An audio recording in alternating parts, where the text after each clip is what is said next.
একটি 28-30 বছরের ছেলে ব্যবসায় লসটস করে আত্মহত্যা করতে যাচ্ছে। বিরাট বড় ব্রিজের সামনে উঠে সে ভাবছে এবার এই জীবন রেখে লাভ নেই, এত হাজার হাজার টাকা আমার দেনা, শুধুমাত্র সকালবেলা দেনাদার পাওনাদার আসে, এই জীবন আমার রেখে লাভ নেই, এত দেনা নিয়ে আমি কি করে এই জীবনে চালাবো, আমার বন্ধুরা ভালো আছে, আশেপাশের মানুষ ভালো আছে, এত টাকা ঋণ, আমি এই জীবন রেখে লাভ নেই। ব্রিজের মাথায় উঠেছেন, বিশাল বড় নদী লাফ মেরে দিয়েছে। যেই ঝুপ করে একটা আওয়াজ হয়েছে, একটা বোট চলে এলো, ওরকম মাঝে মাঝে লোকজন এসে মরে, ওখানে আত্মহত্যা করে। বোটটা এসে ও মাছ ধরার সরঞ্জাম নিয়ে মাছ ধরবে বলে ঠিক করছিল, ও চুপ করে শব্দ হচ্ছে আর বুঝতে পেরেছে, কিচ্ছু না ভেবে বোটের মুখ ঘুরিয়ে দিয়ে ওখানে চলে এসছে। কয়েক সেকেন্ড থাকলে বেশি লোক ছেলেটি মরে যেত, ওকে টেনে টেনে তুলে ওই বোটে তুলে ফেলেছে। বলছে কি হয়েছে, মরতে এসছো কেন?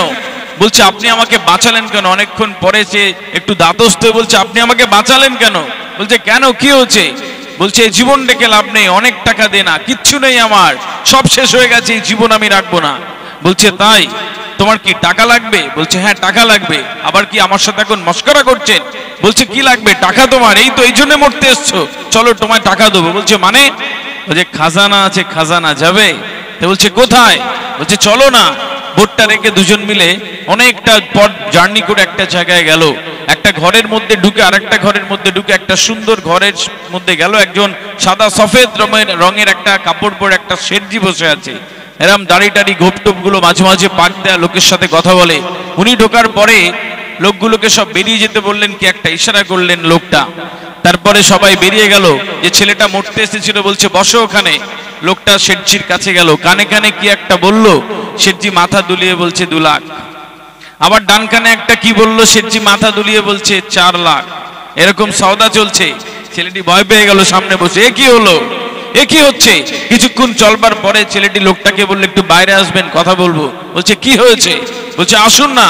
বাইরে চলে গেল। বলছে আপনি কি বলছেন এইসব? বলছে কি বলছেন মানে? 2 লাখ 4 লাখ।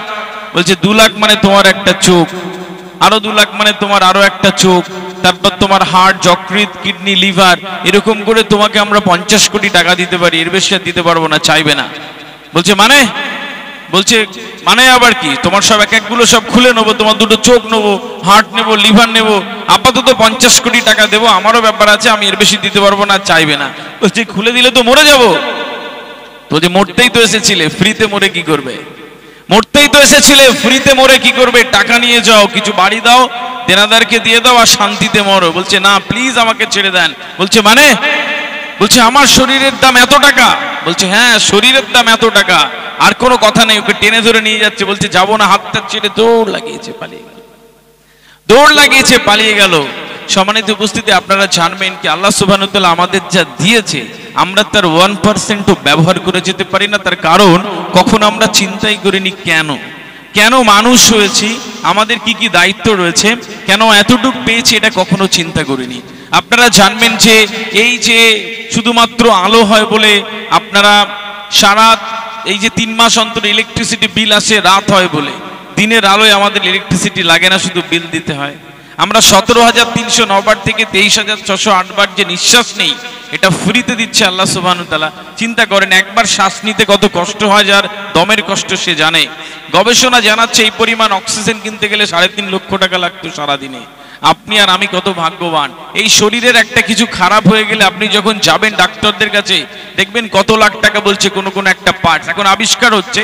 সুতরাং বুঝতে হবে এত কিছু যখন আমাকে আল্লাহ সুবহানাহু ওয়া তাআলা দিয়েছে, তখন তার ফেরতেরও কিছু জায়গা রয়েছে। একটু প্লিজ কেন লাগিয়ে দেবেন, বুঝবেন এই জীবনটা কেন, আজকের ইনস্টিটিউশনের পরিকল্পনাই বা এখানে কেন হলো। পৃথিবীতে এমনি এমনি কিছু কখনো হয় না। আপনি এমনি সকালবেলা উঠলেন আর চলে আসলেন আর এখান থেকে চলে যাবেন আর কিছুই হবে না, ওরকম হয় না। এটা প্রি প্ল্যান, এটা স্ক্রিপ্টেড। আল্লাহ সুবহানাহু ওয়া তাআলা এটা অনেক আগে প্ল্যান করে রেখেছে। মৌখালিতে একটা ইতিহাস হতে যাচ্ছে। যারা যারা এর সাথে জুড়ে থাকবেন, আমি আবারও বলি আমার খুব বিশ্বাস করতে ইচ্ছে করে কি আল্লাহ সুবহানাহু ওয়া তাআলা দ্বারা নির্বাচিত কিছু সুন্দর মনের মানুষ এখানে বসে রয়েছে এবং নির্বাচনও রয়েছে এর সাথে জুড়ে থাকবার জন্য।